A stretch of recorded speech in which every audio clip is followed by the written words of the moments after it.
So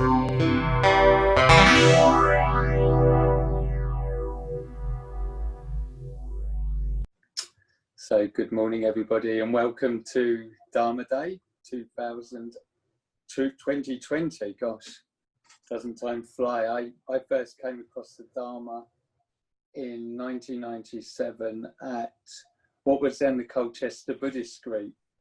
I had my first teaching on that Wednesday beginners class.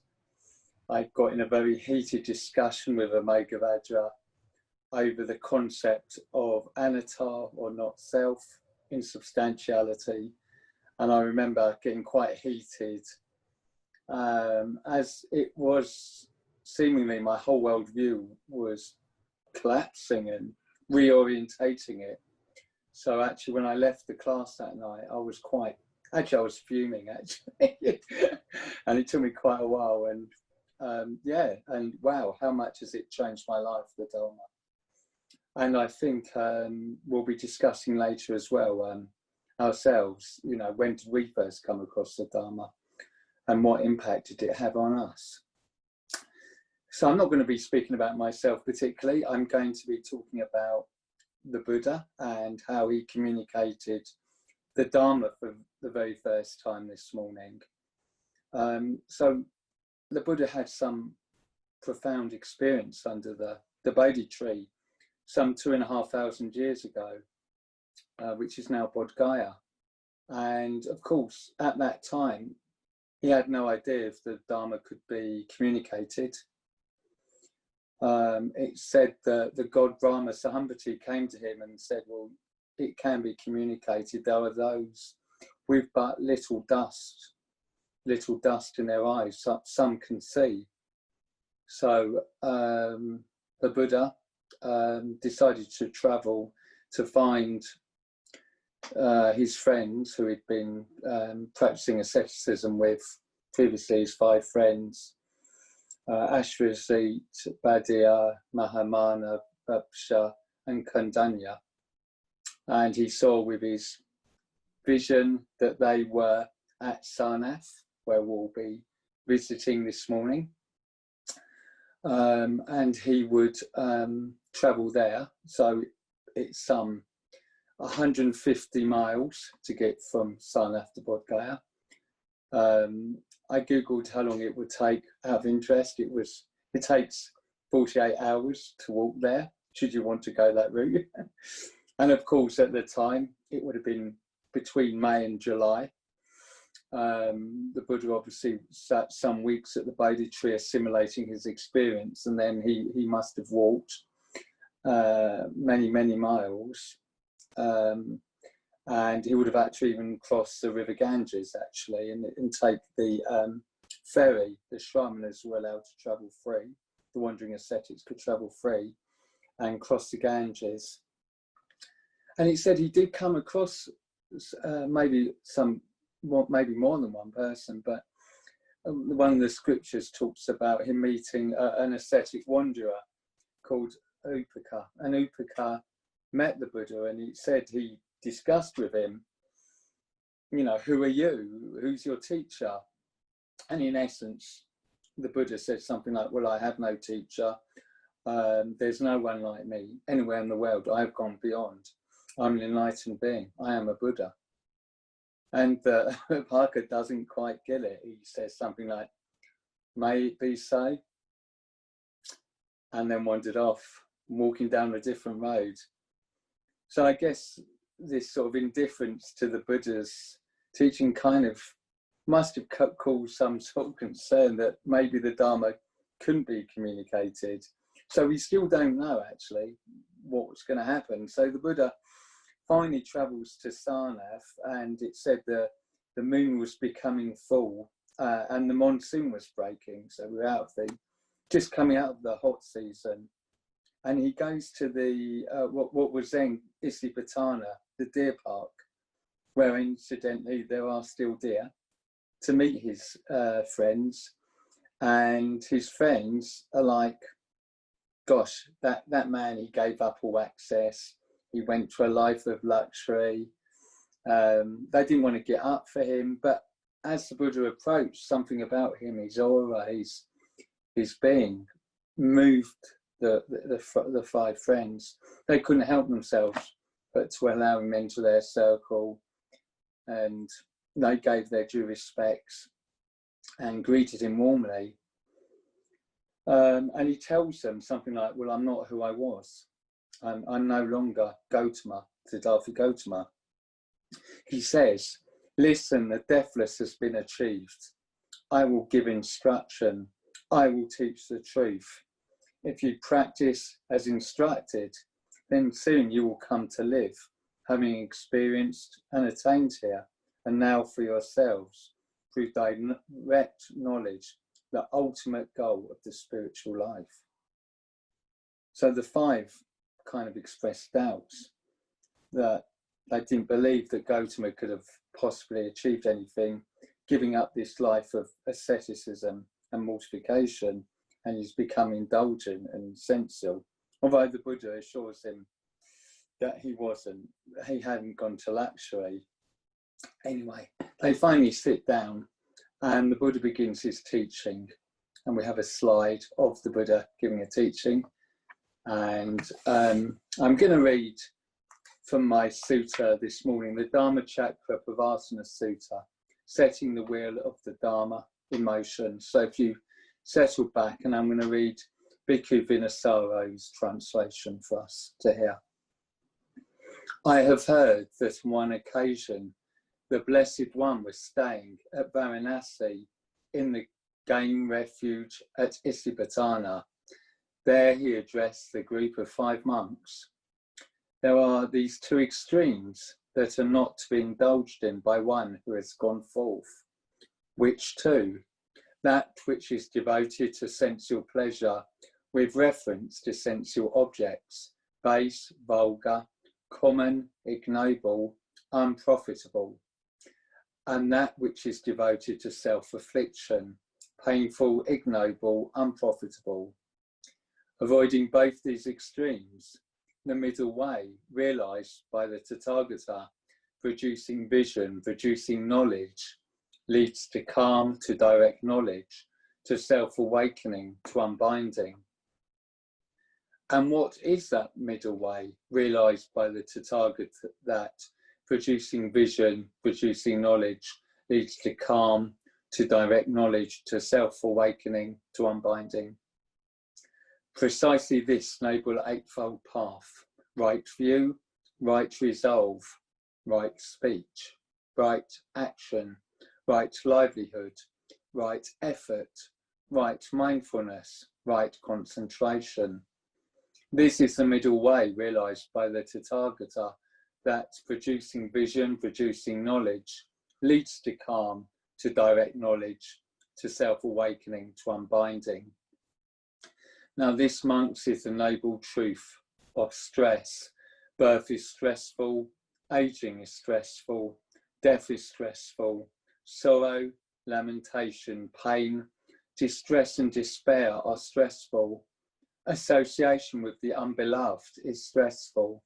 Separation from the loved is stressful. Not getting what is wanted is stressful. In short, the 5 clinging aggregates are stressful. And this, monks, is the noble truth of the origination of stress.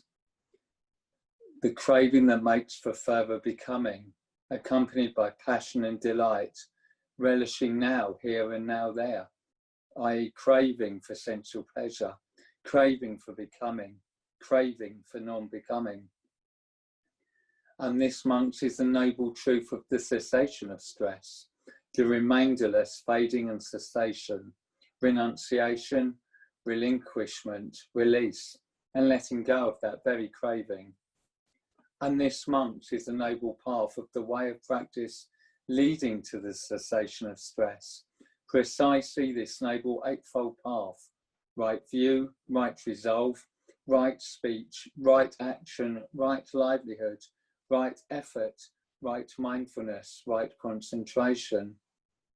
Vision arose, insight arose, discernment arose, knowledge arose, illumination arose within me with regard to things never heard before. And this, monks, as long as this, my 3-round 12 permutation knowledge and vision concerning these 4 noble truths, if they have come to be, was not pure, I did not claim to have directly awakened to the right self-awakened, unexcelled in the cosmos with its deities, Maras and Brahmas. But as soon as this, my 3-round 12 permutation, knowledge and vision concerning these 4 noble truths, if they came to be, was truly pure, then I did claim to have directly awakened to the right self-awakened, unexcelled in the cosmos with its deities, Maras and Brahmas, with its contemplatives and priests, its royalty and common folk. Knowledge and vision arose in me. Unprovoked is my release. This is my last birth. There is now no further becoming. This is what the Blessed One said.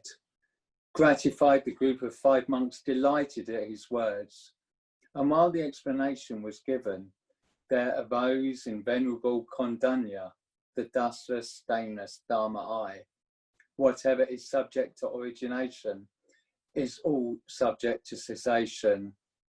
And when the Blessed One had set the wheel of the Dharma in motion, the earth devas cried out, at Varanasi, at the deer park at Isipatana, the Blessed One has set in motion the unexcelled will of the Dharma that cannot be stopped by priest or contemplative, Deva, Mara or God or anyone in the cosmos.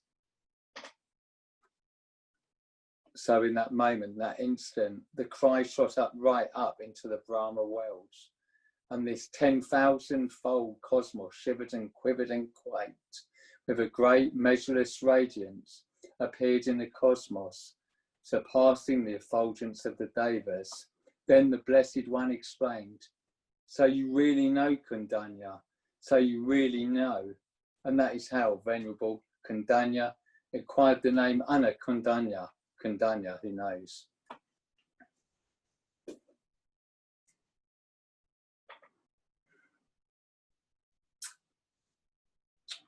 So that, for me, that text is very profound, and it communicates how the Dharma was given. And Kundanya, when he awakens, it completely moves me every time I hear it. So I myself, I've been to Sarnath a couple of times on pilgrimage, as Atuli mentioned earlier. And actually there, marking the place where the Buddha first gave his teaching, is the Dharmaka stupa, which we've got an image of. So you can't miss this stupa. It was said that Ashoka built this, and it is massive, something like 31 meters high and 28 meters in diameter. And around it is a beautiful field where Buddhists practice. And I've been fortunate myself to have done puja there and to circumnavigate the stupa. So yeah, a real honor, and such a beautiful place, Sarnath as well, one of the more peaceful of the Buddhist pilgrimage sites. So whilst we were there on pilgrimage, just to finish on a short personal story, I like to go wandering off into Sarnath, into the town, and visit. And unbeknownst to me, our Indian brothers and sisters in the Dharma, what was then TBMSG, the Triloka Buddha Mahasangha, had acquired some land back in 1992. And I wandered off to try and, well, I just wandered off and I saw that there was an image of the 3 jewels, exactly as we have on our Kesa. And I was like, wow, I didn't know this.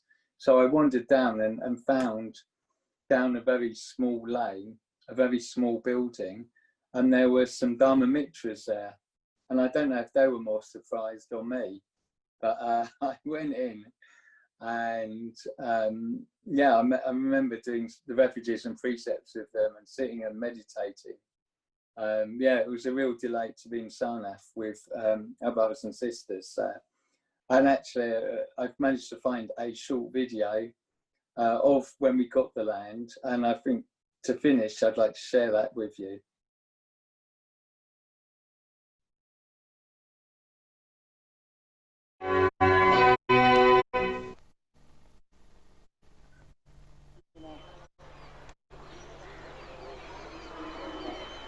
Just a few miles from Benares lies the village of Sarnath, one of the 4 main Buddhist holy places where Shakyamuni first preached the Dharma.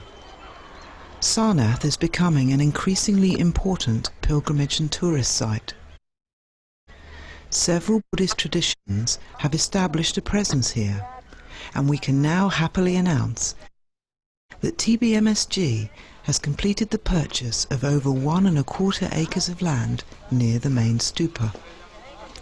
A friend, Nehru Lal, points out our land. So start from this point, it goes straight up to the bamboo tree, where we have that buffalo and cows on the left. Towards that house, it goes straightway up to the boundary wall. From there, that land turning again like this, and then it comes towards this boundary wall of this house, and this is the end. The land will be well utilized. Its focus will be a large meditation and Dharma center.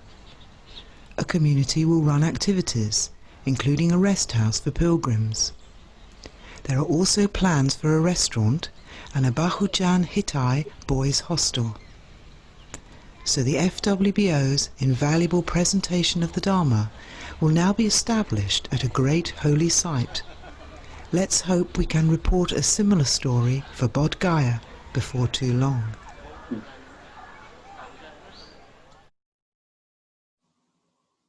Oh, thank you very much. And yes, we do now have land in Bodh Gaya. And yeah, we've had many conventions there and spent much time there as well. So yeah, so thank you very much for listening, and let's have a little discussion.